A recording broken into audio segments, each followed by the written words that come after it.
اللہم صلی علی محمد وعلی آل محمد۔ بسم اللہ الرحمن الرحیم۔ ناظرین کرام، رمضان المبارک کے چند معمولات کو لے کر آپ کی خدمت میں حاضر ہوئی ہوں۔ ان معمولات کی اگر ہم پابندی کریں گے تو انشاءاللہ عز و جل رمضان کا صحیح معنوں میں استقبال کر سکیں گے اور اپنے لیے بہت سارے کثیر فوائد اور ثواب کو حاصل کر سکیں گے۔ ویڈیو کو شروع کرنے سے پہلے ہمیشہ کی طرح آپ سب لوگوں سے درخواست کرتی ہوں کہ چینل پر اگر نئے ہیں تو چینل کو سبسکرائب کر لیں، ویڈیو کو لائک اور شیئر کرنا نہ بھولا کریں تاکہ اللہ تبارک و تعالی ہمارے اس کام کو ہمارے لیے صدقہ جاریہ بنا دے۔ آئیے ویڈیو کو شروع کرتے ہیں۔ رمضان المبارک کے سب سے پہلے فرائض ہمارے لیے یہ ہیں کہ ہم نوافل، واجبات اور فرائض کی ادائیگی کرنے کے ساتھ ساتھ توبہ استغفار کی رمضان المبارک میں کثرت کریں۔ آمد رمضان سے قبل فرائض اور واجبات کی درستگی کا اہتمام کریں۔ اگر آپ کے ذمہ قضا نمازیں ہیں تو ان کو ادا کرنے کی ترتیب بنائیں۔ سابقہ زندگی کے تمام ہی کاموں میں جو ہم سے لرزشیں ہوئی ہیں ان کے بارے میں سچی توبہ کر لیں اور دل کو برے خیالات سے پاک کریں۔ آنکھ، کان، ناک اور زبان اور جسم کے کسی بھی حصے سے اگر ہم سے کوئی غلطیاں صادر ہوئی ہیں تو ان کے اوپر سچی توبہ کر لیں اور اپنے گناہوں سے معافی مانگتے ہوئے خود کو پاک کر کے رمضان المبارک کا استقبال کریں۔ اس کے بعد رمضان المبارک کے مسائل کے بارے میں ہم بات کریں تو مسائل کو سیکھیں۔ نماز کے مسائل، تراویح کے مسائل، صدقہ فطر، زکوٰۃ، اعتکاف اور دیگر تمام احکامات کے بارے میں جانیں تاکہ رمضان میں آپ سے کوئی غلطی نہ ہو۔ اپنے نفس کو تقویٰ کا پابند بنائیں تاکہ آپ رمضان المبارک کے صحیح فوائد حاصل کر سکیں اور روزے کی فرضیت کے مقصد کو حاصل کر سکیں، کیونکہ مقصد پرہیزگاری ہے۔ جب ہم روزے کی پرہیزگاری حاصل کریں گے تو انشاءاللہ عز و جل ہمارے لیے بہت ساری آسانیاں ہو جائیں گی اور اللہ تبارک و تعالی یقیناً جو ہے ہمارے حالوں سے واقف ہے۔ پھر یہ ہے کہ گزشتہ روزوں کی قضا پہلے ادا کر لینی ضروری ہوتی ہے کہ جن بہنوں نے ادا کر لی ہے قضا اپنی تو وہ تو بہت اچھی بات ہے، اور کوشش کریں کہ رمضان کے کوئی بھی روزے قضا نہ ہوں، لیکن اگر پچھلے سال کے روزے ہوں تو انہیں رمضان سے پہلے ادا کر لینا ضروری ہوتا ہے تاکہ آپ کے حساب سے وہ ساقط ہو جائیں۔ دعاؤں کا معمول بنائیں۔ رمضان المبارک دعاؤں کی قبولیت کا مہینہ ہے، لہٰذا ابھی سے اپنے آپ کو لمبی دعاؤں کا عادی بنائیں تاکہ رمضان المبارک میں آپ سے جو بھی دعا جو بھی آپ کریں وہ اپنے لیے بہت زیادہ آپ کے لیے فائدہ حاصل کرنے والی ہو، اور اس کے لیے مسنون دعاؤں کا ذریعہ لیں کہ مسنون دعائیں جو آپ صلی اللہ علیہ وسلم سے ثابت ہے ان کو پڑھنے کا معمول بنائیں۔ صدقہ کی عادت بنائیں کہ شعبان کے مہینے میں جتنا بھی صدقہ ہو وہ دیا جانا ہمارے لیے بہت زیادہ فائدہ مند ہو جاتا ہے، تاکہ رمضان میں ہمیں اس کی عادت ہوتی ہے اور وہ صدقہ کرنا ہمارے لیے بہت زیادہ آسان ہو جاتا ہے، اور سخاوت آپ صلی اللہ تعالیٰ علیہ وآلہ وسلم نے بہت پسند فرمائی۔ رسول اللہ صلی اللہ تعالیٰ علیہ وآلہ وسلم سب لوگوں سے زیادہ سخی تھے، اور رمضان المبارک میں تو آپ کی جود و خسا بہت زیادہ ہو جایا کرتی تھی، اس لیے ہمیں بھی چاہیے کہ ہم ہر حال میں صدقے کی کثرت کریں تاکہ وہ ہمارے لیے دعاؤں کی مقبولیت کا بھی ذریعہ بنے، ہمارے گناہوں کو بھی اس کے ذریعے کمی ملے اور ہمارے لیے آنے والے معاملات بھی بہت زیادہ اچھے ہو جائیں، کیونکہ صدقہ انسان کی بلاؤں کو دور کر سکتا ہے۔ جب انسان صدقہ کرتا ہے تو انسان سے 70 بلائیں دور کر دی جاتی ہیں، اور اسی طرح سے یہ درجات کی بلندی کا بھی بن جاتا ہے، چونکہ رمضان وہ مہینہ ہے کہ جس میں ایک فرض 70 فرضوں کے برابر اور ایک نفل ایک فرض کے برابر چلی جاتا ہے۔ اسی طرح صدقات کی بھی بہت زیادہ فضیلت بڑھا دی جاتی ہے، اس لیے ہمیں چاہیے کہ صدقات کی بھی رمضان المبارک میں ہم کثرت کریں اور اپنے صدقوں کو زیادہ سے زیادہ بڑھائیں۔ اسی طرح رمضان المبارک کے آنے کی قدردانی کرتے ہوئے ہمیں انٹرنیٹ، ٹی وی، اس کے علاوہ سوشل میڈیا، موبائل وغیرہ کا استعمال بھی بہت زیادہ کام کر دینا چاہیے، کیونکہ رمضان المبارک نیکیوں کو بہت زیادہ کر لینے کا مہینہ ہے، تو یہ چیزیں چونکہ ہمیں دنیا سے زیادہ نزدیک کرتی ہیں اور آخرت سے دور کرتی ہیں، تو ان کا استعمال کوشش تو کریں کہ بالکل ختم کر دیں، لیکن اگر بہت زیادہ ضروری چیزیں ہیں تو ان کا استعمال محدود کر دیں۔ بلکہ امام مالک اور دیگر اسلاف کا تو طریقہ یہ رہا ہے کہ وہ رمضان المبارک کا آتے ہی علمی مجالس بھی موقوف فرما دیتے اور تلاوت قرآن پاک میں مشغول ہو جایا کرتے۔ اسی طرح ٹی وی پر خرافات جو ہے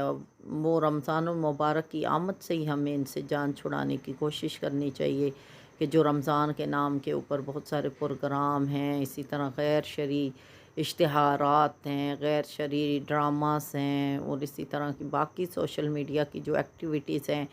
موسیقی وغیرہ، ان تمام چیزوں سے ہمیں اپنے آپ کو بچانا ہے۔ اسی طرح رمضان المبارک میں خیرداری کا بہت زیادہ خیال رکھیں کہ رمضان المبارک عبادت کا وہ مہینہ ہے کہ جس کو سارا کا سارا ہم نے کیش کرنا ہے۔ اس لیے جو بھی آپ نے شاپنگ کرنی ہے رمضان کے بارے میں یا عید کے بارے میں، تو اسے رمضان سے قبل کر لیں اور اپنے کپڑے وغیرہ بنوا کے لٹکا لیں اور اپنی زیادہ سے زیادہ ضروری شاپنگ کر لیں۔ ہاں، اگر پیسوں کا کچھ زیادہ ایشو ہے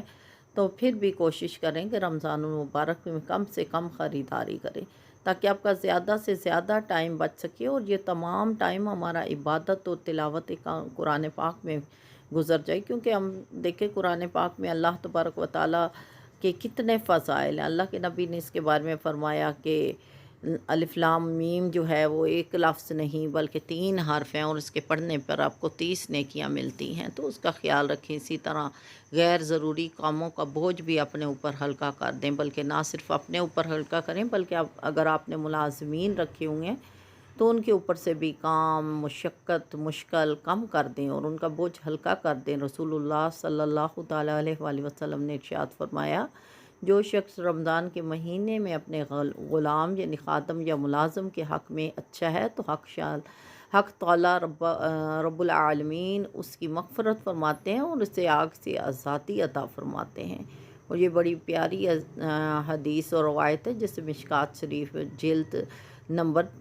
2 اور حدیث نمبر 469 میں درج کیا گیا۔ اسی طرح ترتیب بنائیں کہ رمضان میں اگر آپ کو اللہ تبارک و تعالیٰ نے استطاعت دے رکھی ہے تو حج کے برابر عمرے کا ثواب ہے، اس کو آپ معمول بنائیں کہ رمضان المبارک میں آپ حج پر جائیں۔ اگر صاحب ثروت لوگ عمرے کی ترتیب بنائیں تو کیا ہی کہنے ہیں، اور پھر اگر عمرے پر تشریف لے گئے ہیں تو مسجد حرام اور مسجد نبوی میں اعتکاف کی بھی بہت بڑی فضیلت ہے، تو اس کا بھی اہتمام کریں۔ اور اگر آپ وہاں نہیں جا سکتے تو دیگر مساجد میں جو ہمارے ملک کی مساجد ہیں انہی میں اعتکاف کا اہتمام کریں، کیونکہ یہ بھی بہت ثواب حاصل کرنے کی بہت بڑی چیز ہے کہ اس کے ذریعے ہم بہت سارا انعام حاصل کر سکتے ہیں۔ زیادہ سے زیادہ وقت مسجد کے اندر گزاریں۔ میری بہنیں تو گھر کے باپردہ ماحول میں ہی رہیں، لیکن میرے بھائی جو ہیں ان سے یہ گزارش ہے کہ رمضان کا زیادہ ٹائم اپنی مسجدوں میں بیٹھیں، اور جب بھی مسجد میں داخل ہونے لگے تو نفلی اعتکاف سے مزید ثواب اپنے لیے بڑھا لیا کریں کہ مسجد کے درمیان داخل ہونے سے پہلے مسجد کی دعا پڑھیں، پھر اندر داخل ہونے سے پہلے یہ نیت کر لیں کہ میں اعتکاف کی نیت کرتا ہوں، اور جتنے بھی ٹائم میں مسجد میں رہوں اللہ عز و جل وہ میں اعتکاف میں رہوں۔ تو یہ بھی بہت اچھا اور بہت پیارا ذریعہ ہے رمضان میں نیکی کمانے کا۔ اسی طرح رمضان کو گزشتہ سے مہینوں سے ممتاز بھی جانیں اور اس میں عبادت کی ایسی ترتیب بتائیں جو آپ کے نامہ اعمال میں اس رمضان کو گزشتہ رمضانوں سے ممتاز کر دیں۔ مثلاً آپ نے 30 پارے زبانی اگر یاد کیے ہیں تو کیا کہنے، اگر نہیں کیے تو پھر کم از کم معمول بنائیں کہ روزانہ آپ اتنے پارے پڑھیں، یا سورہ رحمان، سورہ یاسین، سورہ ملک، اسی طرح سورۃ حامیم سجدہ ہے۔ ان صورتوں کو اگر کوشش کریں رمضان میں آپ زبانی یاد کر لیں، یا ان کا کچھ حصہ یاد کر لیں، یا کسی یتیم کو ڈھونڈیں اور اس کی کفالت کا بندوبست کر دیں، یا کوئی اگر قید میں ہے تو اس کی ترتیب بنائیں کہ اس کو آزادی دلائیں۔ اسی طرح آپ اپنے لیے پانی کا اہتمام کریں، صدقہ جاریہ ہے، لوگوں کے لیے پانی کا اہتمام کریں، لوگوں کے لیے کھانے پینے کا اہتمام کریں، افطاری کا اہتمام کریں، مدارس کی مدد کریں، مدارس کے طلبہ کی اگر کوئی فیسوں کا معاملہ ہے وہ ادا کرتے ہیں، یونیفارم نہیں ہے تو ان کے یونیفارم کا اہتمام کر دیں۔ بچوں کی نئی کلاسز شروع ہوئی ہیں تو انہیں کچھ تعلیم کے لیے کتابیں وغیرہ دلوا دیں۔ اسی طرح رسول اللہ صلی اللہ تعالیٰ علیہ وآلہ وسلم چونکہ سخی تھے اور سخاوت کو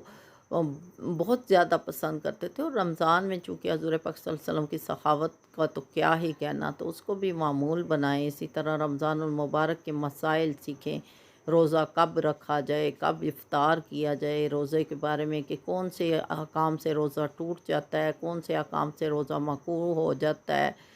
ان کے بارے میں بھی جانیں۔ زکوٰۃ کیا ہے، عشر کیا ہے، صدقہ فطر کیا ہے، نظر کے روزے کیا ہیں، واجب روزے کیا ہیں، فرائض روزے کیا ہیں، فرائض روزوں کی فضیلت کیا ہے، واجب اور نوافل کی فضیلت کیا ہے، ان کے بارے میں جانیں، دین کے معاملات کو جانیں۔ جب ہم مسلمان دین کی باتوں کو جاننے لگ گئیں تو انشاءاللہ عز و جل ہمارے لیے بہت آسانیاں ہو جائیں گی، اور پھر اسی طرح سے اپنے معاملات کو اور زیادہ خوبصورت بنانے کے لیے ہم اپنے حقوق و فرائض کے متعلق جانیں کہ انسانوں کے لیے ہمارے ذمہ کیا حقوق ہیں، کہ ہم نے کس کس انسان کو کس طرح سے اس کے حق کو ادا کرنا ہے۔ ہمسایوں کے حقوق کا خیال رکھیں، رشتہ داروں کے حقوق کا خیال رکھیں، غریب مساکین یتیم لوگوں کے حقوق کا خیال رکھیں، تاکہ اللہ تبارک و تعالیٰ اس رمضان کو ہمارے لیے خاص اور بہت خاص کر دے اور ہمارے لیے بہت ساری آسانیاں بنا دے۔ آمین، اللہم آمین۔ اللہ تبارک و تعالیٰ سے دعا کرتی ہوں کہ جو کچھ میں نے آپ کو سکھانے کی کوشش کی، اللہ تبارک و تعالیٰ ہم سب مسلمانوں پر اس کا عمل کرنا آسان بنائے، اور ہم علم دین سیکھنے، سمجھنے اور عمل کرنے کی توفیق عطا فرمائے۔ السلام علیکم ورحمۃ اللہ وبرکاتہ، صلی اللہ علیہ وآلہ وسلم۔